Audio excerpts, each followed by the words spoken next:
Setelah itu kita berjanji, tadi pagi, esok hari atau lusa nanti, Garuda bukan burung perkutut, sang saka bukan sandang pembalut.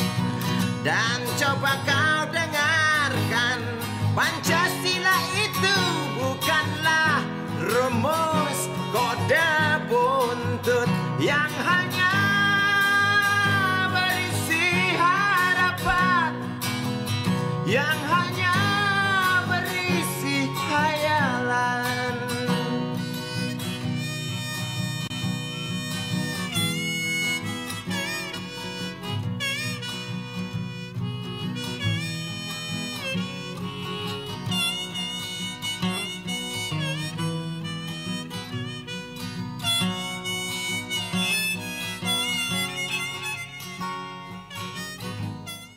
Pemirsa di seluruh Nusantara, selamat jumpa kembali di acara podcast Tiga Ranah Pancasila.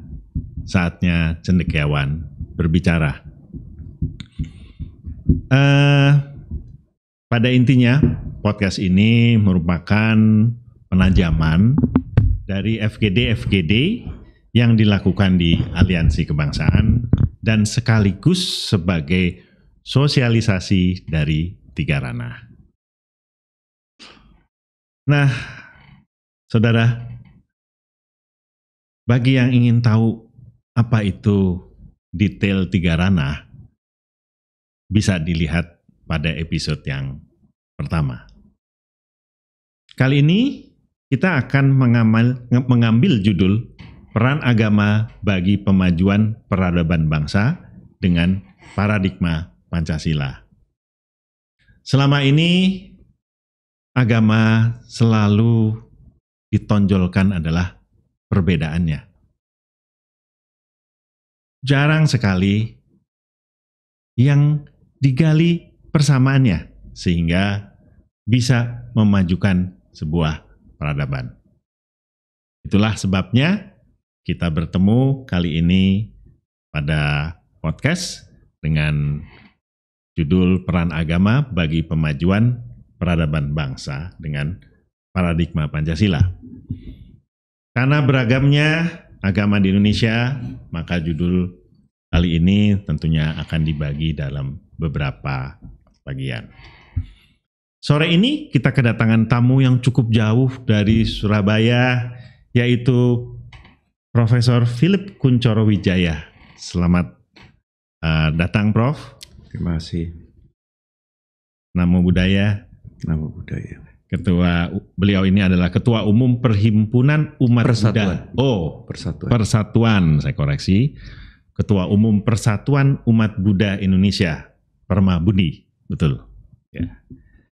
Kemudian satu lagi yang kita kenal, sahabat saya, yaitu Prof. Dr. Yudi Latif. Kita lebih senang panggilnya Bang Yudi ya. Yes. Itu kan lebih akrab nih, lebih enak nih. Beliau ini adalah pakar Tiga Ranah Pancasila dari Aliansi Kebangsaan.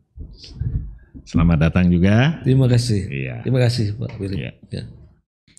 Nah, kita langsung mulai. Mungkin Bang Yudi ini karena dari Aliansi Kebangsaan itu tuan rumah. Tentunya saya tanya dulu nih, ya kan? Nah, dalam diskusi di antara para cendekiawan di lingkungan Aliansi Kebangsaan bersama mitra, salah satu topik yang sering kali diangkat adalah mengenai peran agama bagi pemajuan peradaban bangsa dengan paradigma Pancasila. Nah, Bang Yudi, tolong ceritakan latar belakang permasalahan dari diskusi-diskusi tersebut hingga kita angkat menjadi topik podcast pada kali ini. Mungkin Bang Yudi bisa secara gamblang dan singkat aja menjelaskan pada kita semua adakah kaitannya dengan peradaban dan kebudayaan. Gitu. Lalu satu lagi, mengapa agama dinilai menjadi performance driver bagi kemajuan budaya dan peradaban bangsa Indonesia. Di manakah peran paradigma Pancasila dalam pembahasan topik kita kali ini? Silakan, Bang Yudi. Baik, terima kasih Prof. Mohon izin saya bicara duluan. Jadi kan sebenarnya begini, kalau kita di mana-mana bicara tentang pembangunan gitu ya. Pembangunan itu pada dasarnya kan gerak berkelanjutan dari peningkatan mutu budaya dan peradaban gitu. Itu sesungguhnya pembangunan itu gerak berkelanjutan dalam peningkatan mutu budaya dan peradaban. Nah, biasanya kalau budaya itu berkaitan dengan aspek-aspek lebih pada aspek-aspek rohani ya, aspek-aspek mental, spiritual, kemudian aspek karakter, aspek olah kreatif, imajinatif. Nah, tapi peradaban, dimensi-dimensi batin itu bertaut dengan aspek-aspek normatif, aspek-aspek kelembagaan, tata kelola, dan juga bertaut dengan capaian-capaian yang sifatnya advanced material culture. Jadi kalau bangsa itu berperadaban biasanya teknologinya maju, kesejahteraan materialnya maju. Jadi singkat kata peradaban adalah fungsi dari tata nilai mental, spiritual, karakter dengan tata kelola, hukum, kelembagaan politik, institusi tata kelola dan lain, dan seberapa jauh kita bisa meningkatkan taraf tinggi dalam pencapaian materi dan teknologi gitu, kira-kira begitu. Nah, agama tentu pertama-tama sangat besar sekali peranannya di dalam membentuk aspek mental, spiritual dan karakter manusia gitu. Ya. Kenapa? Karena agama adalah sistem simbol yang paling powerful seperti kata Clifford Geertz, karena dia berkaitan dengan sesuatu yang sakral yang memberi kemudian landasan motivasi yang sangat dalam gitu. Misalnya keyakinan-keyakinan agama yang berkaitan dengan ganjaran, hukuman, karma baik, karma buruk, tentang afterlife, itu memberi motivasi dasar untuk membuat orang tuh bekerja keras, berperhitungan, menunda kesenangan, berbuat bajik, etos kerja, ulas asih, itu dari dimensi keyakinan. Nah, dari aspek-aspek motivasi keyakinan itu bisa mendrive bagi berbagai banyak pencapaian, kerjasama, ya, kolaborasi, dan nanti kemudian juga didukung oleh berbagai sumbangsi agama bagi pembentukan tata kelembagaan, pranata sosial politik. Dan agama juga punya yang disebut dengan dimensi modal sosial ya, modal sosial seperti jaringan-jaringan pelayanan, misalnya jaringan-jaringan filantropi, jaringan charity, itu juga punya sumbangsi bagi kesejahteraan ya. Dan agama juga punya sumbangsi pada kemampuan untuk menjadi semen integrasi nasional, karena sebenarnya jaringan-jaringan organisasi agama itu secara tidak kita sadari itu nerve system dari integrasi nasional kalau dikelola secara baik. Jadi misalnya kita sulit membayangkan Indonesia yang bersatu tanpa kontribusi jaring-jaring keagamaan ini. Karena partai politik bisa jatuh bangun dan bisa bertikai terus menerus gitu. Tapi integrasi nasional kita bisa dijaga misalnya oleh jaringan-jaringan Nahdlatul Ulama, jaringan-jaringan Muhammadiyah, lintas etnis, lintas kepulauan, Permabudi oleh dan KWI, PGI dan lain. Jadi secara tidak langsung sebenarnya jaringan-jaringan organisasi keagamaan itu punya sumbangsi sebagai semen daripada integrasi sosial kita gitu. Oke, jadi itu kenapa agama punya dampak besar di dalam menentukan mutu budaya dan peradaban kita. Mungkin di situ dulu deh. Oke. Biar gak ya, jadi pokoknya kelihatan bahwa jelas bahwa jaringan itulah yang membuat bisa memperkuat persatuan ya dari agama itu. Nah, Prof. Nah, sekarang ke Prof ini. Kebetulan saya beragama Islam. Nah, ini banyak beberapa pendapat orang mengatakan, waduh, kalau di sekolah atau di majelis dakwah, fokus dari entah pengajaran atau dakwah itu lebih kepada bagaimana menghindari dosa atau mencari pahala dan sebagainya, yang itu untuk akhirat nanti. Ya, betul, afterlife. Jarang sekali kita membicarakan untuk kebangsaan, ya kan? Misalnya kita melihat bahwa agama ini itu sangat berkaitan erat dengan membangun kebangsaan ini. Nah, sebagai contoh, jarang sekali itu diceritakan dahulu ketika peristiwa 10 November. Nah, itu didahului oleh resolusi jihad oleh Kiai Haji Hasyim Asy'ari, gitu kan. Nah, ini kan bisa mengkaitkan antara agama dan perjuangan di kemerdekaan. Nah, yang menjadi pertanyaan dari kami ini, adakah di agama Buddha yang seperti itu? Jadi membuat mendorong bangkitnya kebangsaan di Indonesia. Kalau tadi Bang Yudi kan sudah menyatakan ada semen. Nah, ini kita lebih ini lagi. Gitu. Silakan, Prof. Ya, terima kasih. Pertanyaannya cukup fundamental. Ya. Ini sebetulnya kita harus akui bahwa di banyak agama, terutama agama Buddha sendiri juga sangat masih kurang. Ya, semua ada kontribusinya. Namun ada yang besar, ada yang sedikit. Bedanya cuma itu. Nah, di agama Buddha sendiri kita berusaha untuk mengajak umat-umat semua dalam organisasi membuka diri, membuka pintu. Kita harus hubungan dengan majelis-majelis yang lain. Atau kita sebut intrafaith gitu ya. Dengan agama-agama yang lain, itu interfaithnya, dengan lingkungan society-nya. Dengan demikian kita mempunyai pandangan dan wawasan yang lebih luas. Yang mana keluasan pandangan dan wawasan itu akan membangun niat untuk memiliki negara yang lebih kuat, rakyat yang lebih sejahtera, kedaulatan yang lebih kokoh dan sebagainya. Nah, di situ step-step yang menuju ke bagaimana umat dari sebuah agama untuk memperdulikan dan mempunyai kontribusi yang nyata dalam pembangunan sebuah negara. Okay. Itu kita di dalam progres dan kita terus push semua. Terutama kita mungkin agak sedikit sulit kalau umpama dengan generasi yang senior, mungkin ya nggak seketika bisa cair. Tapi kita yang generasi muda kita galakkan untuk itu. Jadi ke depan kita mempunyai penerus yang lebih open daripada awareness-nya, openness-nya lebih dari kita. Iya. Oke, terima kasih Prof. Banyak nih, apa-apa kan? Nah, tadi kan di awal acara ini dikatakan bahwa kita nih selalu membicarakan perbedaan aja. Yang kita cari ini kan adalah persamaannya untuk sama-sama membangun Indonesia yang kita cintai.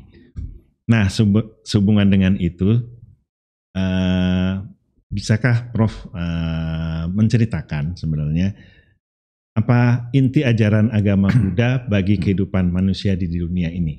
Jadi itu yang mungkin nanti kita akan melihat bahwa itulah persamaan antara agama. Silakan Prof. Yang ini. Inti dari ajaran agama Buddha adalah termasuk kesamaan itu sendiri. Ya. Sang Buddha Gautama atau Siddhartha Gautama, ya anak seorang raja. Jadi kehidupannya di istana.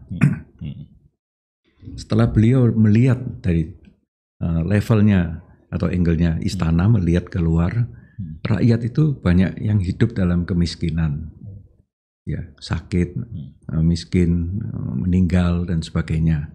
Disitulah menggerakkan dia untuk mencari hakiki arti dari kehidupan. Nah, disitulah memulai Jadi itu masuk, semua proses itu masuk di dalam ajaran agama Buddha.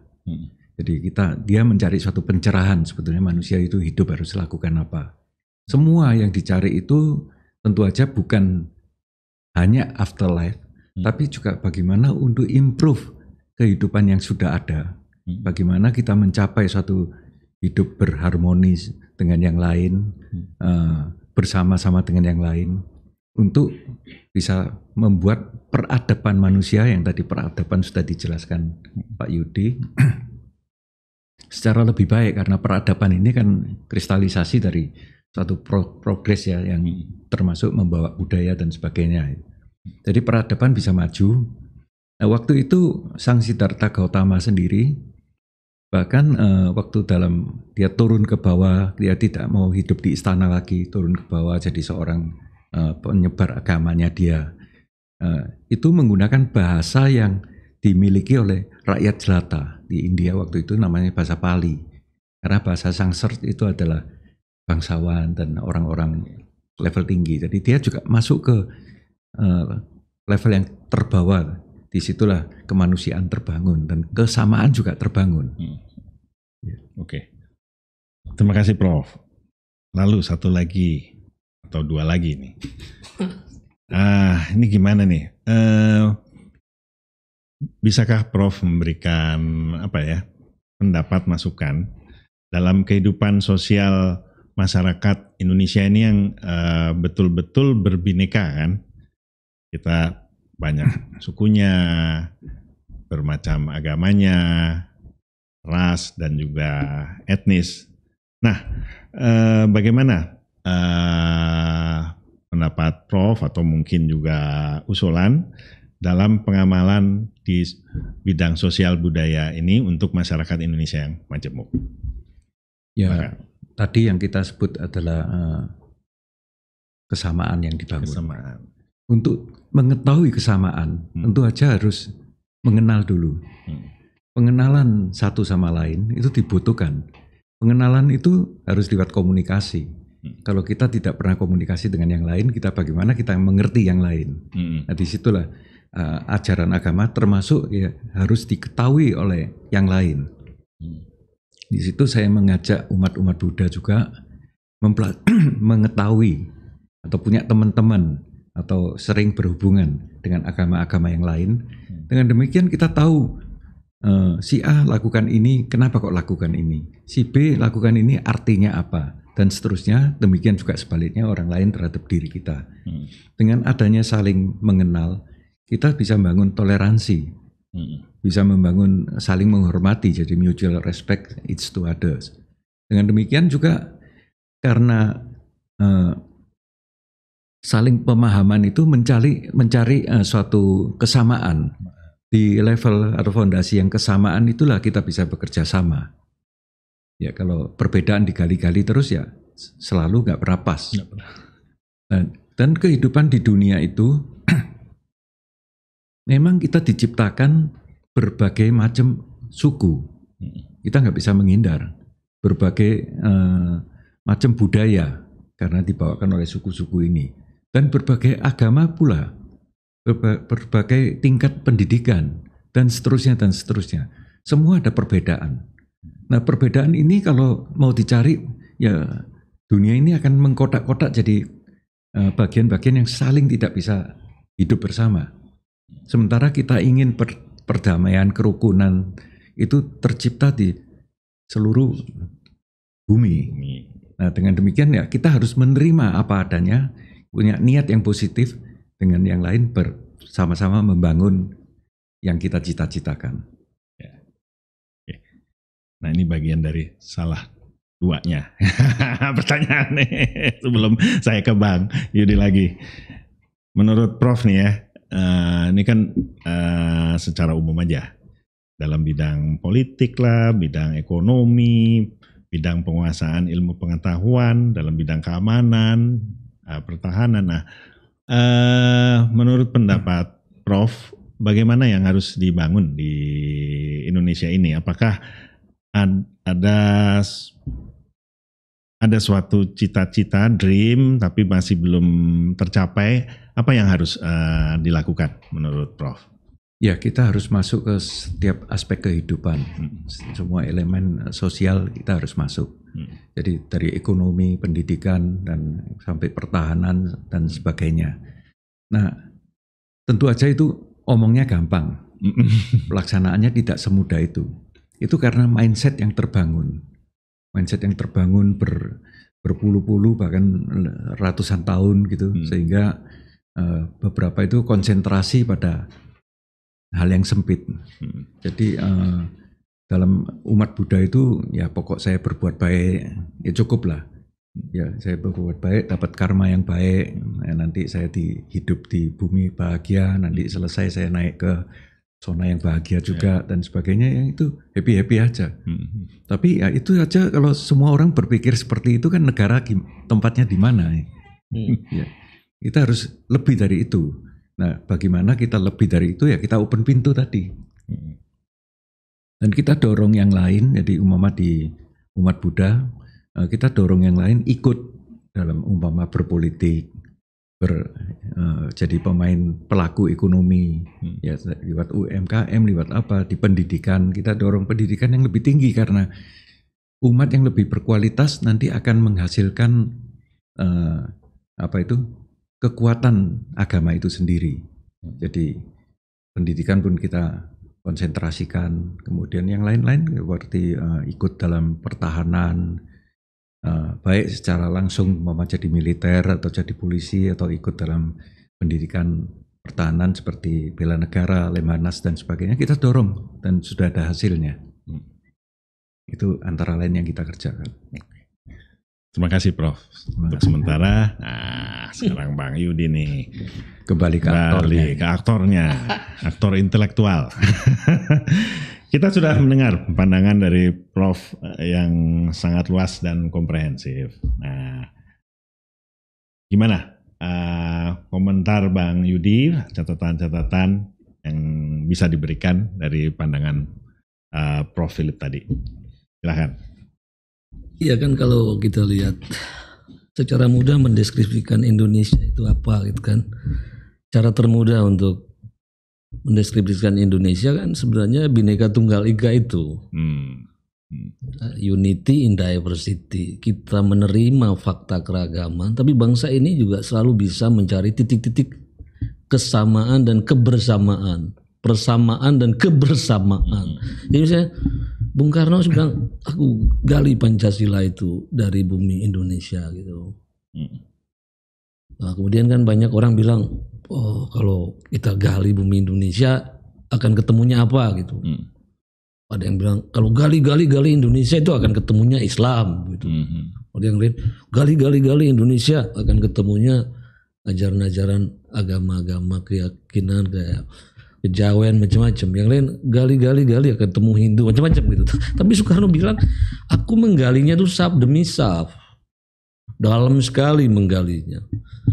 Ada sab pengaruh pra-Hindu Buddha, ada sab pengaruh Hindu Buddha, ada sab pengaruh Islam, sab pengaruh Kristen. Dan di dalam sedimentasi nilai-nilai itu sebenarnya tiap-tiap agama itu memberi sumbangsih memperkuat nilai-nilai kebersamaan ini dan mengkristal dalam satu ajaran yang memiliki titik temu. Dari semua perbedaan itu ada nilai-nilai yang share values gitu. Dan dia nyebutnya kan share values yang bisa dilihat dari diayak, di sedimen dari berbagai lapis-lapis ini ketemunya adalah kan Pancasila gitu. Jadi Pancasila adalah satu overlapping konsensus dari banyak warisan-warisan agama, kearifan yang mengendap laten dalam bangsa Indonesia ditambah dengan elemen-elemen baru dari luar tapi menemukan kebersamaan dan persamaan nilai itu. Dan menariknya ini ada ahli psikologi positif namanya Martin Seligman. Dia juga melakukan satu perbandingan antar agama dan antar pikiran filosofis dan berbagai kearifan dari berbagai belahan dunia, dan dia melihat mulai dari Musa, Yesus Kristus, Muhammad, Siddhartha Gautama, Confucian dan lain-lain. Dan dia bilang menakjubkan bahwa di balik memang pada renik-renik tertentu itu kelihatan ada perbedaan, tapi dia bilang kalau kita lihat titik esensi dari berbagai keragaman agama dan keragaman pemahaman filosofis ini kita ketemu gitu. Ujungnya dia bilang kalau kita ringkas seluruh ajaran agama, ajaran filosofis, ajaran kearifan di seluruh muka bumi akan ketemu pada 6 nilai inti.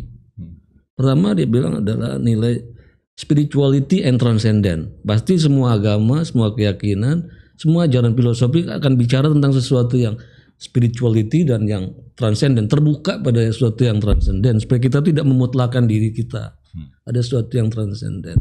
Kedua, love and humanity, cinta dan kemanusiaan, menghormati martabat manusia. Ketiga, courage and temperance, punya keberanian memperjuangkan kebenaran, tapi juga ada pengendalian diri, tidak boros, tidak merusak ekosistem. Itu ugahari namanya, bersahaja dalam hidup, bisa pengendalian diri, tidak melekat pada sesuatu yang membunuh nilai-nilai kemanusiaan itu sendiri. Keempat adalah wisdom, kearifan, kebijaksanaan, tahu beda baik dan buruk. Yang terakhir adalah justice. Saya terperanjat karena apa yang dia ringkas sebagai titik temu seluruh agama-agama itu, kalau kita lihat spirituality and transcendent itu kan sila pertama. Ya kan? Love and humanity itu kan sila kedua. Courage and temperance, heroisme dan merawat semesta sebagai titipan dengan tidak boleh boros, itu kan esensi sila ketiga. Wisdom kan sila keempat. Justice kan sila kelima. Jadi di situ saya lihat ada jenius juga. Para pendiri bangsa ini ternyata memerlukan waktu berapa puluh tahun itu sejak kita merumuskan Pancasila, sehingga ahli psikologi merumuskan ternyata memang titik temu dari seluruh ajaran agama-agama, ajaran-ajaran filosofi mulai Aristotle sampai Plato sampai Confucian, Siddhartha Gautama, semua itu ketemu di nilai intinya pada Pancasila itu gitu. Nah, ini kan jadi menarik ya. Jadi Pancasila bisa menjadi tata nilai yang bisa membuat keragaman itu bisa menemukan titik persamaan dan kebersamaan gitu. Nah, tantangan selanjutnya kan kita bisa merumuskan secara konseptual. Masalahnya kan bagaimana jenius-jenius lokal yang dulu nenek moyang kita sudah bisa nilai ini dikembangkan, bisa terus kita rawat dan kita terus kembangkan, dan dimulai dari pengembangan kembali nilai-nilai, nanti kita teruskan kepada juga bagaimana jembatan institusinya gitu. Karena kan morality itu need institution. Jadi orang-orang pengikut agama dan pribadi-pribadi baik ini harus menemukan lingkungan tata kelola negara politik yang baik gitu. Karena kata Aristoteles, keidentikan pribadi baik dan warga negara yang baik hanya akan terjadi di dalam lingkungan negara yang tata kelola politiknya baik. Orang yang sudah baik-baik ini secara ajaran moral, agama, kalau mendapati lingkungan politiknya yang buruk, tata kelola pemerintahan, tata kelola otonomi, tata kelola ekonomi, tata lain-lain, tata pemilu, acak adut gitu. Bisa jadi pribadi baik itu jadi warga negara yang buruk gitu. Makanya banyak kan kisah itu kalau pencapaian individunya hebat-hebat orang Indonesia. Lomba robotik, lomba olimpiade fisika, matematika, tapi masuk ke dalam konteks negara yang kurang bagus dalam tata kelolanya. Banyak jenius-jenius itu mati sebelum berkembang gitu. Nah, jadi tapi kita ini warisan nilai ini kita diseminasikan, kita budayakan terus, seraya kita mengupayakan bagaimana ya tata kelolanya gitu. Kalau musyawarah itu, kalau gotong royong tuh spiritnya, nilainya, tata kelola politiknya seperti apa sih yang mencerminkan semangat gotong royong itu gitu. Apakah kalau pemilihan yang terlalu menekan pada kekuatan modal, kekuatan majoritarian sesuai enggak dengan spirit gotong royong itu gitu. Kita harus selalu bertanya begitu. Kadang-kadang kita ini kan asal copy paste gitu. Karena misalnya di Amerika caranya begitu, lalu kita adopsi begitu aja tanpa kita lihat konsistensinya dengan nilai yang kita ingin hidupkan itu. Nah, begitupun akhirnya harus masuk aspek tata ekonomi, tata sejahtera gitu. Karena seringkali nilai ini juga bisa dihancurkan oleh problem-problematik di dalam pembangunan ekonomi, kesejahteraan. Misalnya kalau kesejahteraan terlalu timpang, itu juga bisa merobek rasa saling percaya, kemudian itu kan. Jadi kita juga harus keluar dari ekonomi namanya Dutch syndrome yang cuma memetik bahan mentah jual gitu. Karena itu tidak akan bisa melahirkan kemakmuran yang lebih luas sehingga banyak orang terlibat dalam aktivitas ekonomi itu gitu. Tapi menurut saya semua itu agama bisa memainkan peran di dalam seluruh tadi baik tata nilai, tata kelola dan tata sejahteranya itu. Saya kira itu. Jadi Bang Yudi yakin ya, jadi agama itu bisa memainkan peran sebenarnya. Iya, asal diaktualisasikan secara proper. Oke, terima kasih Bang Yudi. Kembali kepada Prof. Philip sekarang. Nah, Prof. Philip, kita ini bertanya, peran agama dalam pemajuan kebudayaan dan peradaban bangsa kita, jika kita merujuk pada alinea keempat pembukaan Undang-Undang Dasar 45. Nah ini bagaimana menurut pandangan Prof, gitu kan? Dan sekaligus juga peran agama sebagai faktor pemersatu dan kesatuan negara bangsa Indonesia, yang juga merupakan inti dan misi negara seperti tertulis di alinea tersebut. Bagaimana menurut pandangan Prof? Ya, fungsi dari negara kan merekatkan berbagai suku, berbagai budaya yang ada di dalam negara itu, termasuk agamanya, untuk dibentuk sebuah kekuasaan yang kita sebut negara, termasuk teritorialnya, termasuk segala yang terkandung di dalamnya. Itu yang kita sebut negara. Orang yang ada di dalam satu negara tentu saja dia wajib untuk ikut menjaga negaranya, karena negara ini seperti sebuah pagar raksasa atau tembok gitu untuk memberikan kenyamanan, identitas termasuk ya di dalamnya untuk bisa hidup damai, sejahtera dan sebagainya. Kita sama-sama membangun, sama-sama memperbaiki, sama-sama memajukan dan sebagainya untuk negara ini. Ya memang kalau negara ini sudah cukup bagus, kita bisa bantu yang lain. Tapi semoga kita tidak didikte oleh yang lain-lain untuk dengan pola-polanya mereka, untuk kita harus meniru. Dalam meniru ini ada dua arah lagi.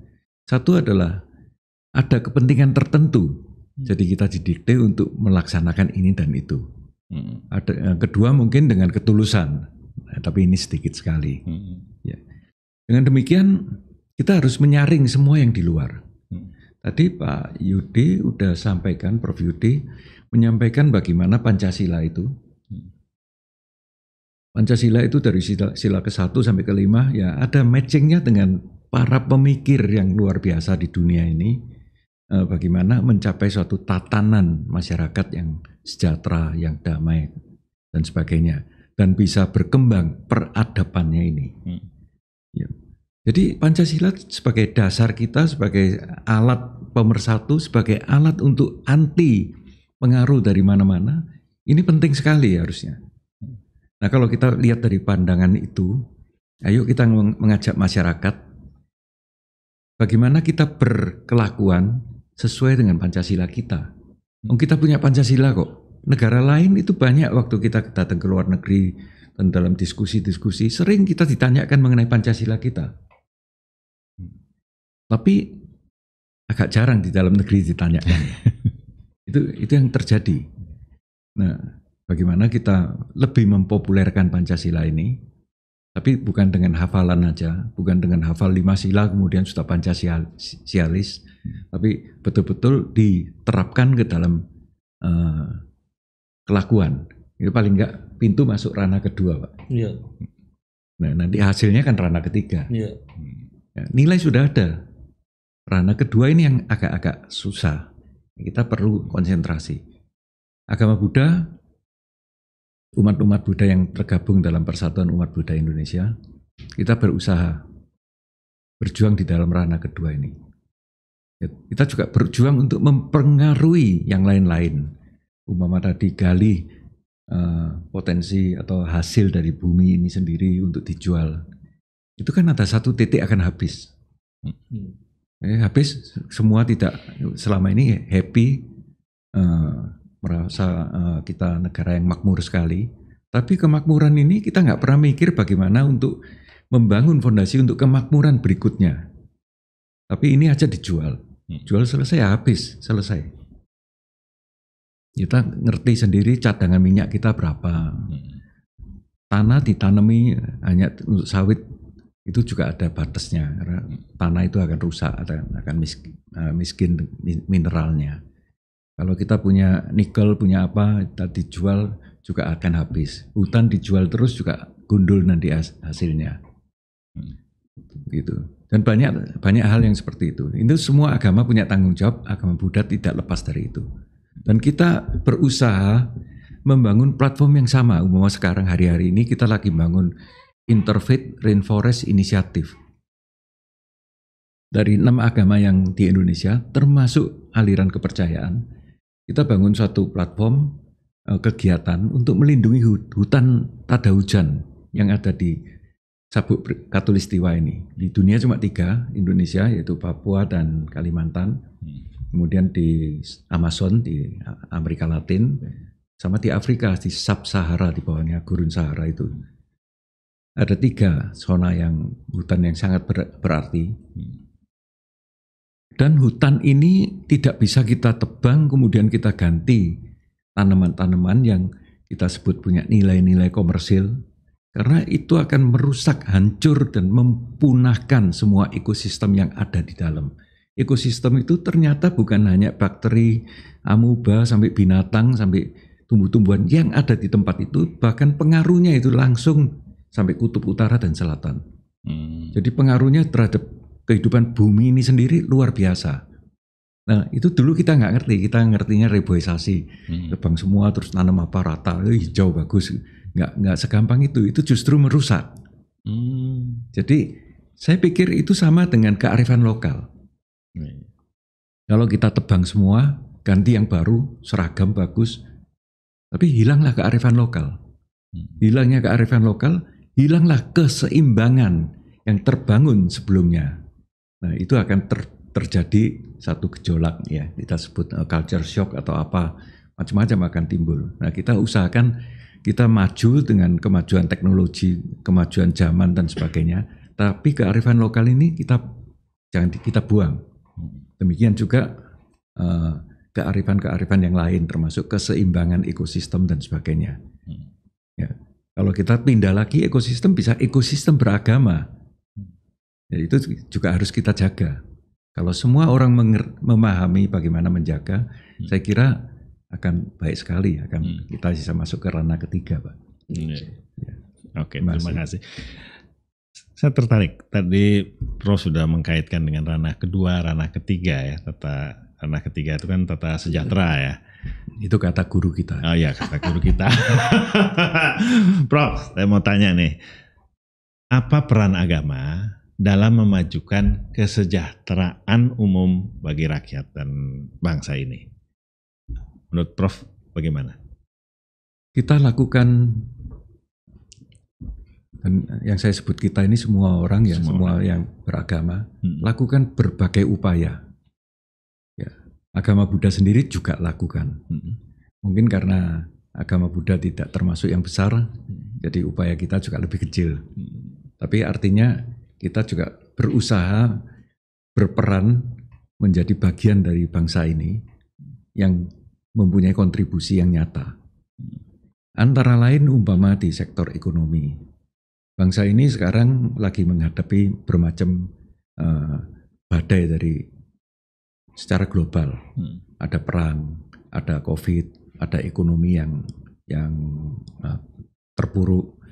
Bahkan diramalkan nanti ada kekurangan pangan dan sebagainya dan sebagainya.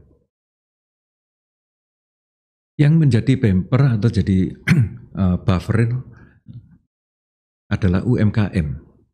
Sekarang kita temukan ya, para ahli ekonom itu menemukan UMKM itu yang paling mempunyai kemampuan untuk buffering di antara shock yang masuk ini. Dan itu terbukti. Untuk itu sekarang kita menggalakkan UMKM dalam pemerintah Indonesia. Di banyak bagian di dunia mereka juga lakukan hal yang sama. Jadi UMKM Kita lihat Tiongkok ekonominya cukup bagus, UMKM-nya digalakkan semua. Jadi everybody nggak usah jadi tukang, nggak usah jadi pekerja semua. Mereka semua bisa create business opportunity, bisa create kesejahteraan bagi dirinya sendiri, tidak depend on yang lain. Dengan demikian, kekurangan dalam kehidupan itu mereka berjuang, bukan cuma di satu tempat kemudian minta harus dipenuhi segala kebutuhannya. Itu ada dua aspek sebetulnya, aspek ekonomi dan aspek moralitinya. Itu bagus sekali. Kita bantu UMKM, umpama kemarin kita rayakan rayaan Imlek gitu ya, tahun baru lunar.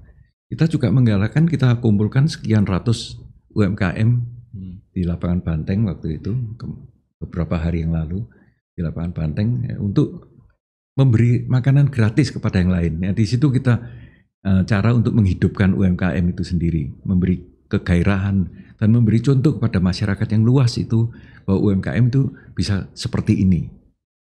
Ya, kita juga bagaimana kita membantu yang lain umpama ada bencana. Di mana-mana ada bencana selalu ada umat Buddha yang muncul.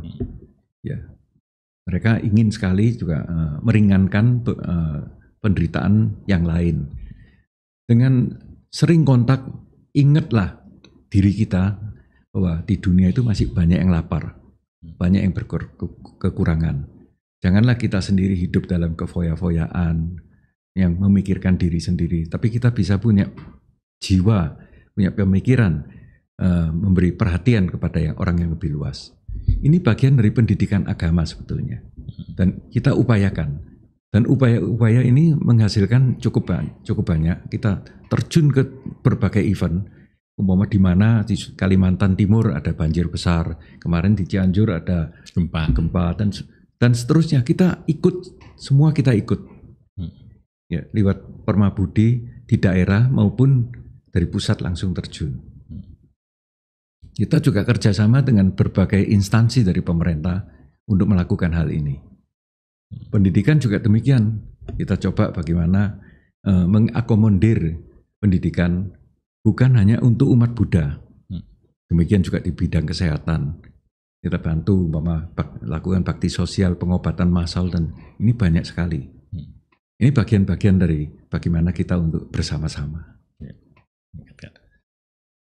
Ada satu hal yang menarik tadi, Prof menyebutkan juga kan terlibat di dalam pendidikan. Kita kan tahu bahwa kalau pendidikan diabaikan, maka negara ini akan goyah gitu kan, runtuh gitu kan. Nah, menurut Prof, peran agama yang bagaimana yang dapat diberikan untuk mencerdaskan kehidupan bangsa? Nah, ini ada kaitannya dengan pendidikan. Silakan, Prof. Pendidikan ya kita bagi dua, Pak ya. Iya, iya. Ada pendidikan khusus di dalam bidang keagamaan itu sendiri. Namun juga ada pendidikan yang berbasis agama, tapi pendidikan umum.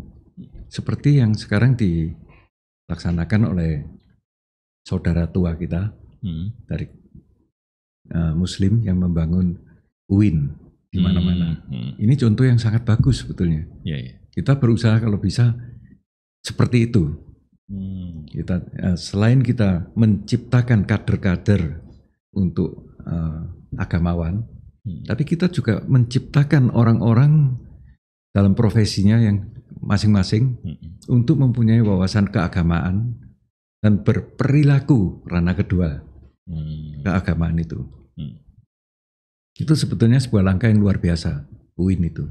Kita sangat respect, sangat kagum, dan kita ingin belajar. Gitu. Dengan demikian kita bisa ciptakan sebuah institusi pendidikan yang juga bisa tidak terlalu menggarisi perbedaan itu. Kita lihat UIN, orang yang dari dari agama Buddha mau sekolah di UIN, mereka juga welcome. Ya, itulah kehebatannya, keterbukaan pintu dan menciptakan bagaimana kita menerima yang budaya yang bukan punya kita, dan bagaimana kita komunikasi bersama. Oke, terima kasih, Prof. Nah, Bang Yudi, tadi udah begitu panjang, lebar, luar biasa, Prof Philip tadi. Gimana komentarnya setelah mendengar pandangan yang cukup luas ini dari Prof. Philip tentang hal-hal tadi? Ini dosen penguji mau bicara. Dosen penguji bicara ya. Silakan Pak dosen penguji. Ya. Jadi kan gini, setelah kita bincang tentang perlunya pemajuan peradaban dan lain-lain, itu sebenarnya masih koma kita ini.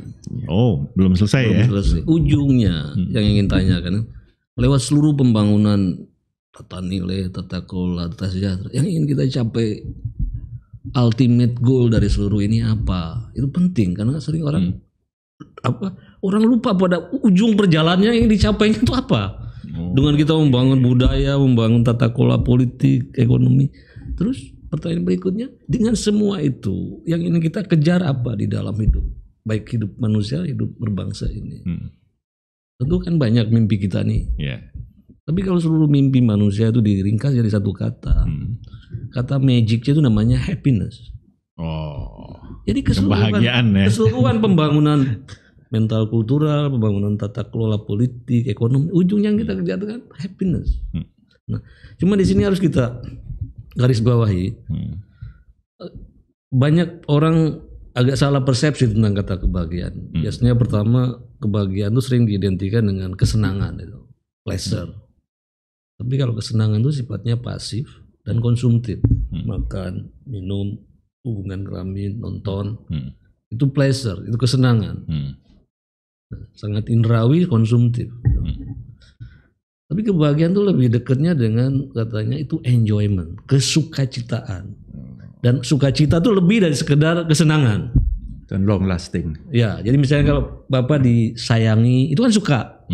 Nah, itu kan bukan hanya sekedar sifatnya material, konsumtif ya, tapi bagaimana sesuatu yang membuat manusia itu kalau sukacita itu pertama tahu siapa dirinya. Dengan pengenalan siapa dirinya, ngerti moral purpose dalam hidupnya. Kalau ngerti moral purpose dari hidupnya, maka dia akan lebih besar dari dirinya sendiri. Dia akan flow, bahwa seluruh energi yang diberikan semesta padaku itu harus dibalikan lagi pada kebahagiaan warga bumi dengan mengaktualisasikan potensi diri hingga versi terbaik dari sendiri dan versi terbaik dari bangsa ini gitu. Jadi kalau kita lihat pakai piramida Maslow ya, itu kan dimulai dari physical need, kemudian berikutnya adalah safety need, kemudian love and belonging, esteem, ujungnya kan aktualisasi diri.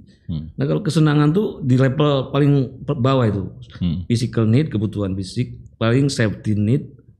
Nah, padahal kita masih harus naik ke level tadi itu love and belonging, esteem, martabat, harkat, kemudian ya kayak gitu, dan ujungnya harus bisa aktualisasi diri. Kita harus menyatu dengan kosmos, menyatu dengan semua sehingga kita ini bisa berbagi kebahagiaan bagi banyak orang gitu. Nah, bagaimana cara kita mewujudkan pembangunan kebahagiaan menurut Pancasila di dalam rangka pembangunan peradaban kita? Itu magicnya, ajaibnya sudah dirumuskan juga oleh para pendiri bangsa lewat visi dan misi negara. Jadi kalau kita lihat sekarang indeks-indeks kebahagiaan di dunia ya. Itu coba perhatikan, amati variabel-variabelnya itu. Itu variabel-variabel pengukuran indeks kebahagiaan ternyata berasal dari 4 misi negara kita. Jadi bangsa bahagia itu pertama mereka yang bisa melindungi segenap bangsa dan seluruh tumpah darah Indonesia. Melindungi hak hidup warganya, apapun agamanya, apapun etnisnya, warna kulitnya. Hak miliknya juga jangan dirampas sembarangan orang. Juga marwahnya sama mulia, oleh karena itu dia berhak mendapatkan pelayanan publik yang setara gitu kan. Happy dong. Nah ini misalnya di Skandinavia gitu ya, perlindungan manusianya tuh luar biasa. Bahkan sampai pada titik kan katanya kalau orang naruh apa aja di depan bayi gitu, bayinya aman gitu, terlindungi gitu. Kedua apa? Melindungi seluruh tumpah darah Indonesia tadi, ekosistemnya, flora faunanya. Itu bagian dari kesatuan hidup manusia, itu juga dijaga. Nah seluruh ajaran-ajaran agama kan melindungi martabat manusia dan melindungi juga ekosistem ini.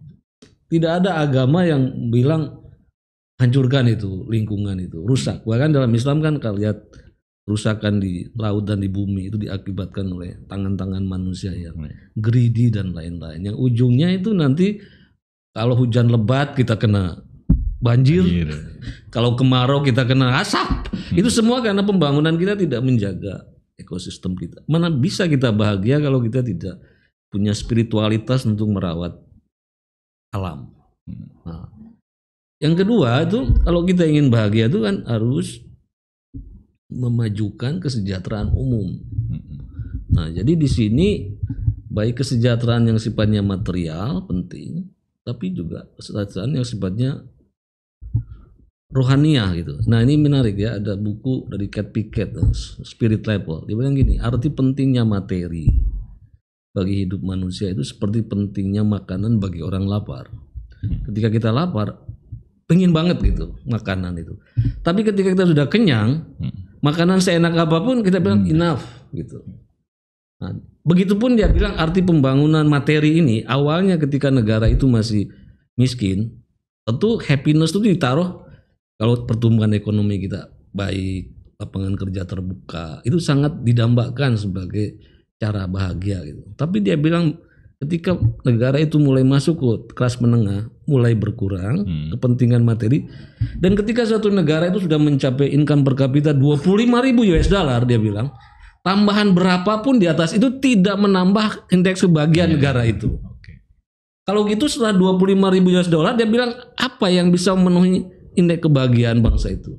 Pada kebahagiaan, kesejahteraan yang sifatnya emosional dan sosial gitu. Tadi itu ketika kita bisa berbagi pada yang lain, bisa merawat orang-orang yang tidak berkecupuan di antara kita. Tenunan-tenunan sosial jadi baik karena kita bisa berbagi gitu. Jadi kesejahteraan yang sifatnya emosional dan sosial. Tapi sayangnya malangnya manusia tuh udah tahu bahwa setelah 25.000 US dollar itu kebahagiaan, happiness itu lebih ditentukan pada aspek rohania. Mereka terus memacu akumulasi dari materi yang ujungnya dalam pencapaian materi dan teknik itu justru terperosok. Rohaninya jatuh, tingkat bunuh dirinya tinggi, meaningless. Nah, itu yang mengancam banyak hidup di negara-negara maju, kemiskinan rohani kan. Cara material berlimpah tapi rohaninya kurang. Nah, makanya baik kesejahteraan material dan rohania ini harus dilindungi. Makanya hak orang untuk beribadah, mendirikan rumah-rumah ibadah itu harus dijaga. Tidak ada negara yang menunjukkan tanda-tanda kebiadaban. Kalau orang ingin menyehatkan rohaninya dengan beribadah, membangun rumah ibadah, kok malah dibakar? Kok malah dihalang-halangi? Karena seluruh ajaran agama, misalnya di kitab suci Al-Quran, jangan kau robohkan gereja-gereja, sinagog-sinagog, wihara-wihara, di mana di dalamnya disebut nama-nama Tuhan. Karena itu proses pencarian manusia untuk memenuhi kebutuhan rohaninya itu kan. Nah, yang berikutnya, variabel berikutnya negara bahagia atau tidak itu tadi tergantung kemampuan memajukan kesejahteraan umum, mencerdaskan kehidupan bangsa. Jadi di sini kecerdasan dalam arti luas ya, bukan hanya kecerdasan matematik, fisika, tapi kecerdasan dalam dimensinya luas. Kecerdasan emosional, kecerdasan spiritual, kecerdasan kewargaan, ya, kecerdasan kinestetik, kecerdasan musik, semua dimensi kecerdasan ini berkontribusi bagi majunya peradaban. Contoh gini, kalau saya tanya Mas Kiki, harga Toyota Avanza berapa? Saya 250 juta gitu. Nah, ya. Tapi itu Prancis bikin tas segede gini tasnya, mereknya tuh Louis Vuitton. Itu harganya bisa 1 miliar. Lebih mahal ya dari mobil. Ya. Kenapa? Berarti di situ ada dimensi kecerdasan lain, yaitu kecerdasan estetik kan. Ya. Nah, jadi misalnya kalau orang Indonesia ini bisa buat tas dari kulit dengan motif batik, tapi sedemikian estetik, itu juga bisa meningkatkan value kesejahteraan yang sangat tinggi gitu. Makanya segala jenis kecerdasan ini harus dibangun. Atau misalnya sekarang Amerika Latin banyak devisanya dihasilkan dari apa? Dari ekspor para pemain sepak bola gitu. Jadi Tuhan tidak kehilangan kekayaan untuk memberi setiap orang tuh potensinya. Dan segala jenis potensi kecerdasan itu harus bisa kita kembangkan. Udah segala bidang kehidupan tuh harus makin cerdas. Kehidupan petaninya harus makin cerdas. Kehidupan nelayannya harus makin cerdas. Jangan cara nangkap ikan seumur-umur begitu terus. Cara bercocok tanam sama. Apalagi sekarang kan tadi jumlah penduduk udah banyak. Kita tidak bisa lagi mengandalkan pertanian dengan lahan-lahan luas. Kita harus masuk intensifikasi dan teknologisasi pertanian gitu kan. Nah itu jadi apa? Kita harus makin segala bidang kehidupan terus makin cerdas. Dan terutama kehidupan para politisinya harus makin cerdas. Kenapa? Karena Pancasila menginginkan demokrasi kita terus dipimpin. Dipimpinnya oleh apa? Hikmat kebijaksanaan. Jadi perlu prasyarat kecerdasan dari para pemimpin politik itu. Nah ini dimensi prasyarat kecerdasan ini yang saya khawatir ini diabaikan di dalam proses rekrutmen kepemimpinan politik ini gitu. Padahal itulah urat nadi. Kalau politik, kalau karya Plato kan politik itu ibarat pusat sarafnya gitu. Kalau pusat sarafnya sehat, nalarnya jernih, aliran sungai yang mengalir ke hilirnya juga jernih gitu. Nah, oke. Saya panjang sekali. Nah, yang terakhir kan menarik loh ini. Variabel berikutnya itu kan perdamaian dan ketertiban kan. Nggak ada negara bahagia kalau tidak tertib, saling serobot, tidak bisa anti. Ya. Kemudian nggak tahu prosedur gitu. Aji mumpung, kutu loncat, nggak ada disiplin, lalu lintas kacau, chaos. Dan juga nggak ada yang negara damai kalau segala sesuatu diselesaikan dengan jalur pertikaian, menang-menangan otot, mentang-mentang mayoritas, mentang-mentang kuat. Bahkan jangan segala sesuatu diselesaikan cepat-cepat dengan jalur legal. Coba tuh konflik Maluku tuh kalau diselesaikan jalur legal, belum tentu memenuhi rasa keadilan dan lama kan prosedurnya.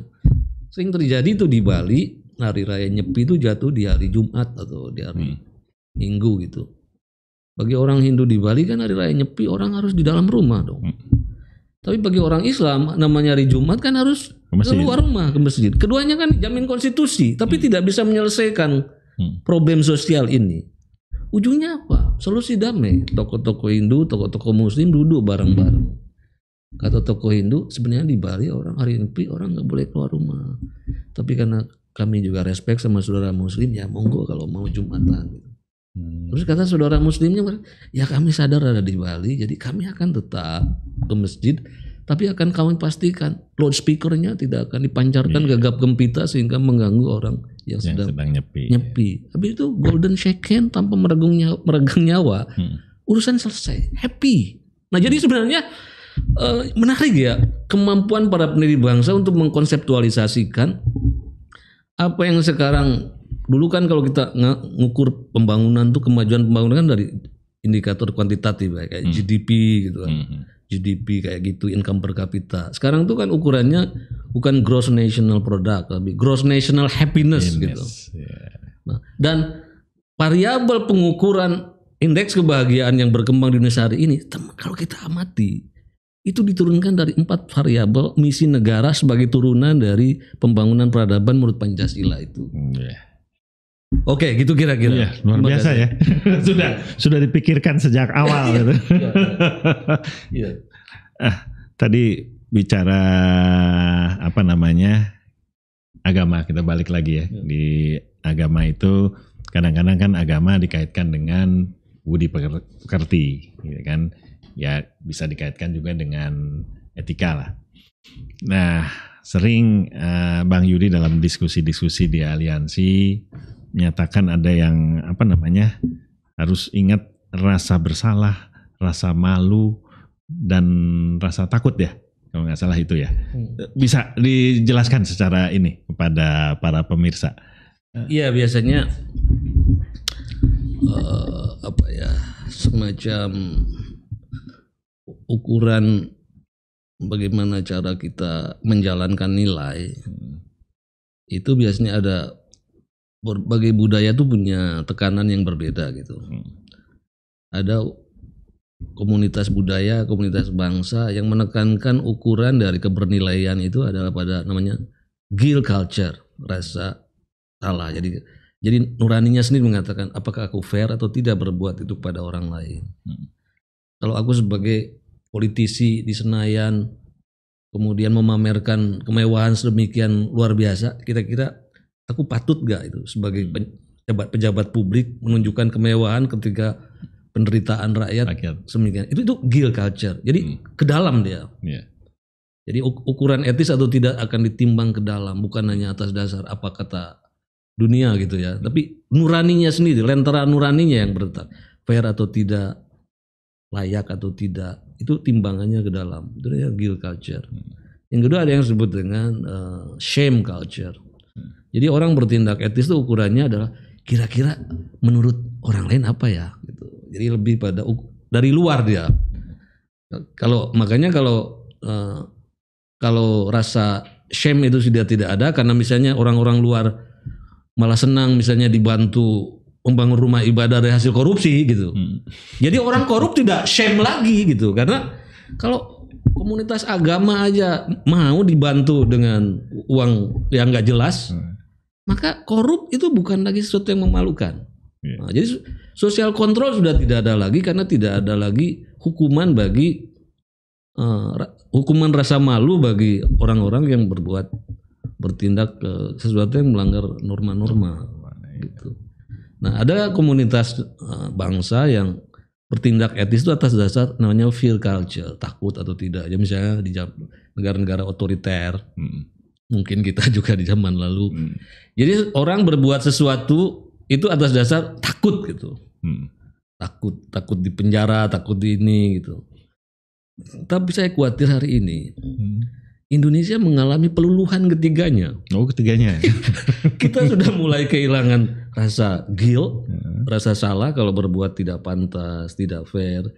Kita juga sudah kekurangan rasa malu. Jadi buktinya orang ditangkap korupsi ketawa ke TV aja gitu. Seperti nggak ada pancaran aroma merah di pipinya sudah tidak ada. Dan apalagi sekarang di era sangat terbuka, sangat bebas juga, fear culture kita juga sudah tidak ada. Nah ini yang harus kita sadari sebagai ukuran ya. Bagaimana kita menghidupkan lagi budaya-budaya seperti itu sebagai timbangan nilai lah. Saya kira itu. Terima kasih. Oke, terima kasih Bang Yudi. Oke, sampailah pada putaran terakhir nih untuk Prof, yaitu bagaimana peran agama dalam ikut melaksanakan ketertiban dunia, sekaligus closing remarks dari Prof. Philip. Silakan. Terima kasih. Dalam agama Buddha, kebahagiaan itu sudah dijunjung tinggi, Pak. Jadi salam kita semoga semua makhluk hidup berbahagia kan gitu. Itu bahagia sudah dijunjung tinggi. Artinya setiap waktu kita memikirkan kebahagiaan bukan cuma diri sendiri tapi juga orang lain. Ya memang itu jadi satu ucapan. Tapi apakah itu bisa diterapkan, bisa dilaksanakan, itu perjuangan untuk masuk ranah kedua, Pak. Jadi betul-betul luar dalam sama, bukan cuma mulutnya aja. Demikian pula apa yang disampaikan tiga pintu gerbang ya untuk sebagai self controlnya itu, kalau itu sudah luluh ya kita jadi susah semua. Ya, untuk menjaga itu kan bagian dari moralitas sebetulnya. Moralitas. Jadi kalau kita di dalam hati kita punya keinginan untuk beragama yang kuat, tentu saja kita akan mempelajari apa yang boleh dibolehkan oleh agama dan apa yang tidak dibolehkan. Apa yang menjadi hal yang memalukan, apa yang menjadi hal yang membanggakan, bukan dicampur aduk dengan pemikiran sendiri aja, kemudian dianggap semua ya. Oh, menurut saya gini ya, selesai. Nah, kalau semua orang menurut dirinya sendiri ya kacau balau lah. Kebahagiaan memang hal yang luar biasa. Di agama Buddha ada sebuah negara, Pak, namanya Bhutan. Nah, di kaki gunung Himalaya.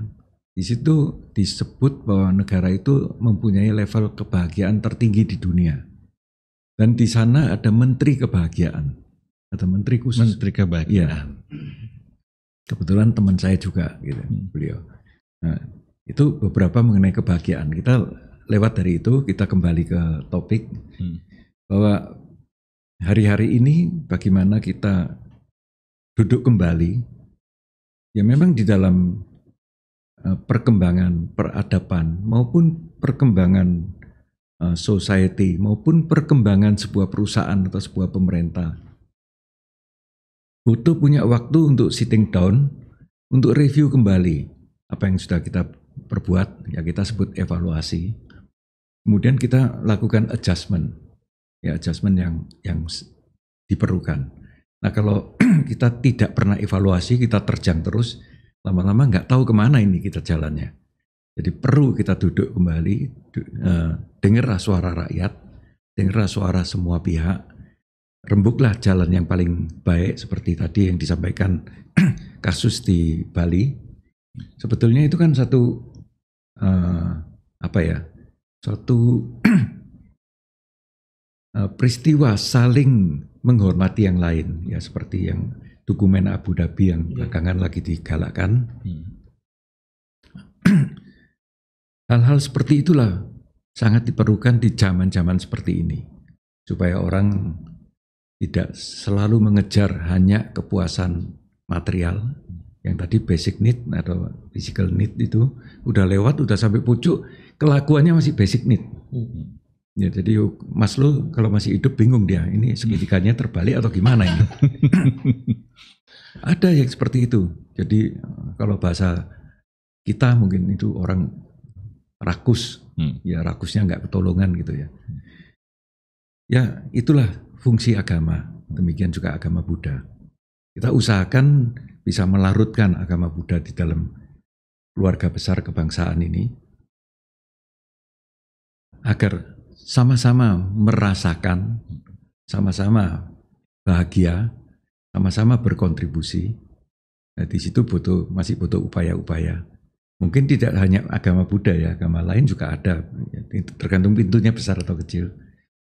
Tapi kita upayakan karena kita tahu ke depan itu yang ingin kita capai. Tanpa sebuah negara yang kuat, kita juga tidak bisa beribadah secara bebas. Kita nggak mungkin hidup dengan tentrem, tenang, dan sebagainya. Semua ketentraman, ketenangan itu karena ada sebuah negara yang kuat. Karena ada kedamaian, kerukunan dunia yang baik. Dengan demikian kita bisa beribadah secara baik, agama juga bagus, negara juga bagus. Dan kita mencapai kebahagiaan bersama-sama. Mungkin itu yang sebagai closingnya. Terima kasih. Terima kasih. Kita dengarkan closing yang lebih mantap dari Iya. Ke Bang Yudi nih. Gimana closing remarks dari podcast kita hari ini? Silakan. Iya, pertama kalau kita lihat bahwa keindonesiaan itu sejak awal kan sangat merasa berhutang budi pada kontribusi besar yang diberikan oleh berbagai sedimentasi nilai yang diajarkan oleh agama-agama.